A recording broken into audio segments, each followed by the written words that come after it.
Bonjour à toutes et à tous, je suis heureuse de vous retrouver pour ce tirage du 18 juin 2026 avec les arcanes Nabiwen. Comme toujours, vous prenez ce qui résonne pour vous aujourd'hui et puis vous laissez complètement de côté ce qui ne vous concerne pas.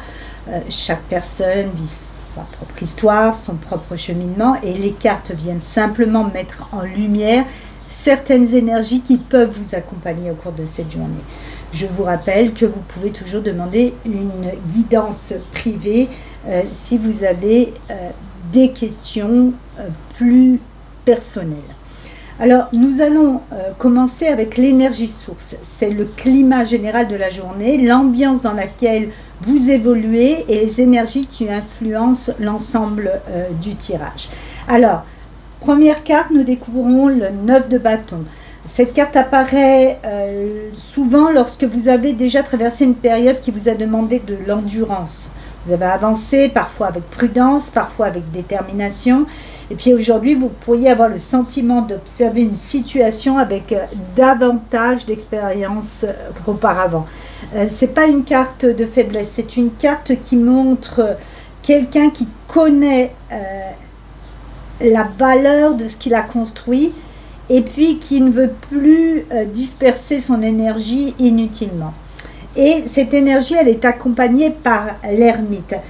C'est également un 9. L'ermite attire votre attention sur ce qui est essentiel. Aujourd'hui, vous pourriez ressentir moins d'intérêt pour le bruit extérieur et davantage d'intérêt pour ce qui se passe à l'intérieur de vous. Vous pourriez également ressentir le besoin de faire le tri entre ce qui mérite encore votre attention puis ce qui appartient désormais au passé. Bien, ensuite, la carte de la tempérance qui apporte une énergie d'apaisement, une énergie de guérison. Elle montre que certaines situations sont en train de retrouver leur place et là où il pouvait y avoir des excès, des tensions, des déséquilibres, eh bien, vous allez retrouver une certaine sérénité. Faites confiance à vos anges gardiens et faites confiance au processus naturel. Enfin, apparaît le 10 de cœur, le 10 d'eau, qui nous parle d'harmonie et de félicité. Cette carte complète magnifiquement l'énergie, toute cette énergie source, puisqu'elle suggère qu'au-delà des efforts passés, quelque chose va retrouver sa cohérence. Vous pourriez aujourd'hui prendre conscience de ce qui fonctionne dans votre vie et y porter plus d'attention que sur ce qui ne fonctionne pas, sur ce qui vous manque. L'énergie de cette carte semble donc vous conduire à d'un état de vigilance du 9 de bâton à un état d'équilibre et de félicité, de bonheur. Donc, voyons maintenant ce qui pourrait bloquer ou ce qui pourrait être un frein ou un conseil qui aurait à nous donner les cartes. Nous avons le 7 de bâton qui montre qu'il y a quelqu'un qui est sur la défensive, qui défend une position, une idée ou un choix. C'est certainement, cette carte peut parler de vous ou de quelqu'un d'autre, mais elle parle aussi de détermination. Elle peut montrer une tendance à rester un petit peu sur le qui-vive. Et à côté apparaît la carte du jugement, la carte 20, qui donne une interprétation. L'association de ces deux cartes est particulièrement intéressante. Elle nous suggère que ce qui pourrait ralentir aujourd'hui, c'est pas l'extérieur, mais c'est plutôt le fait de continuer à lutter contre quelque chose qui doit évoluer. Il faut parfois comprendre différemment une situation et pas toujours l'observer sous le même angle. Vous avez peut-être pas toujours besoin non plus de vous défendre et vous pouvez aussi laisser faire les choses naturellement. Alors, voyons maintenant dans les énergies qui peuvent être vos alliés, qui peuvent vous aider à avancer. Et nous découvrons le valet de bâton. Alors, c'est une carte qui apporte un souffle un petit peu nouveau. Ça va nous parler de motivation, de curiosité, d'envie d'explorer, de créer, essayer quelque chose de différent. Elle vous invite à conserver un regard vivant, spontané, authentique sur les événements. Elle est accompagnée du 2 de denier qui parle d'adaptation, car il pourrait vous être utile aujourd'hui de vous ajuster aux circonstances et pas forcément chercher à tout maîtriser. Lorsque ces deux cartes se rencontrent, elles suggèrent que les solutions apparaissent souvent lorsque vous acceptez d'être plus souple face au changement. Il y a peut-être une nouvelle idée, une nouvelle méthode ou simplement une nouvelle manière de voir les choses qui pourrait faciliter une situation qui vous paraît compliquée. Alors, voyons maintenant l'énergie des autres. Donc on parle de votre environnement, des personnes, des relations autour de vous, et on a pour commencer le 7 de denier qui évoque la patience et ce qui demande du temps pour aboutir. Il y a peut-être autour de vous certaines personnes qui semblent être dans une période où elles attendent l'aboutissement de leurs efforts. Et nous recouvrons avec le 10 de bâton. Et cette carte montre également que plusieurs personnes de votre entourage peuvent porter beaucoup de responsabilités en ce moment. Donc, parfois, il y a beaucoup d'obligations, beaucoup de charges qui paraissent vraiment nous écraser. Et puis, on a le 9 de denier, et là, on a une note plus positive, puisque ça montre qu'au-delà des responsabilités, des efforts, vous restez autonome, stable, et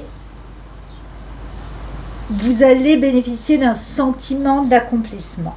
L'entourage semble donc évoluer dans une période où chacun cherche à construire quelque chose de durable, mais ça demande encore de la patience. On va regarder maintenant les influences plus subtiles, celles qui agissent parfois en arrière-plan sans être immédiatement visibles. C'est peut-être le coup de pouce de l'univers. Nous découvrons le 3 de bâton. Cette carte parle de possibilités, de perspectives, d'ouverture vers l'avenir. Elle suggère que certaines situations sont déjà en mouvement, même si leurs résultats ne sont pas encore visibles aujourd'hui. Cette énergie est accompagnée du 3 de denier, donc encore un 3, qui nous parle de coopération, d'échange et de construction commune. Ces deux cartes réunies indiquent que l'évolution passe moins par l'isolement que par les interactions. Donc on commençait avec des cartes de protection,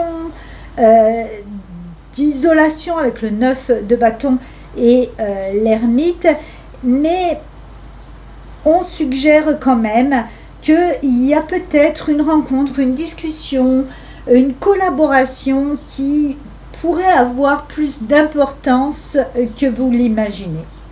Alors on va maintenant arriver à la direction vers laquelle semble se diriger ce tirage, et nous avons le 3 d'épée. Alors c'est pas forcément une épreuve, ça parle d'une vérité qui apparaît clairement. Une situation peut être vue avec davantage de lucidité. Une information peut permettre de mieux comprendre certains événements. Un voile peut simplement se lever sur quelque chose qui avait besoin d'être clarifié. À côté, vous avez le valet de denier, et ça devient particulièrement intéressant puisque lui est tourné vers la construction, l'apprentissage et les projets concrets. Il ne reste pas bloqué dans ce qui vient d'être compris. Il cherche comment utiliser ce qu'il vient de comprendre pour avancer. La direction du tirage suggère donc qu'une clarification pourrait permettre l'ouverture d'une nouvelle étape qui serait bien plus constructive, bien plus épanouissante. Alors, je regarde, avant de conclure le dos de deck, je découvre donc le 7 d'épée accompagné de la reine de denier, qui nous rappelle l'importance d'observer les faits avec lucidité, de ne pas vous laisser influencer par les apparences et que vous êtes sur des fondations solides et que ça doit constituer votre point d'appui pour cette période de transition. Je vais maintenant tirer une carte conseil avec l'art de penser. Nous avons le 6 de denier, accompagné de cette citation de Winston Churchill. Nous gagnons notre vie parce que nous recevons, mais nous créons notre expérience parce que nous donnons. Cette carte attire votre attention sur la circulation des énergies. Aujourd'hui, il peut être question d'équilibre entre ce que vous recevez et ce que vous apportez aux autres. Et au dos de jeu, nous retrouvons le 9 de bâton que nous avions eu pour commencer avec cette citation de Confucius. L'homme fort n'est pas celui qui ne tombe jamais, mais celui qui se relève toujours. Donc, ça fait évidemment écho avec l'ouverture du tirage. Ça nous rappelle que l'expérience acquise au fil du temps, c'est ça qui constitue votre véritable richesse. Et puis derrière, vous avez le 4 d'épée qui propose de vous accorder des moments de calme, de recul, de repos. Alors, si nous observons maintenant l'ensemble du tirage, plusieurs éléments ressortent particulièrement. Les cartes montrent une transition entre une période de vigilance et une période davantage tournée vers l'équilibre. Elles montrent également que certaines résistances peuvent être présentes, mais qu'un changement de regard permettra d'ouvrir de nouvelles possibilités. Et puis, il y a plusieurs cartes qui sont orientées vers l'avenir, qui indiquent que quelque chose est en train de se construire. Et les résultats aujourd'hui, je suis d'accord, ils ne sont pas visibles. Mais ça travaille, l'univers travaille pour vous. Alors, gardez confiance et surtout, gardez confiance en votre valeur et en vos compétences. Je vous souhaite une excellente journée et prenez soin de vous. À très bientôt pour un nouveau tirage des Arcanes d'Abiwen.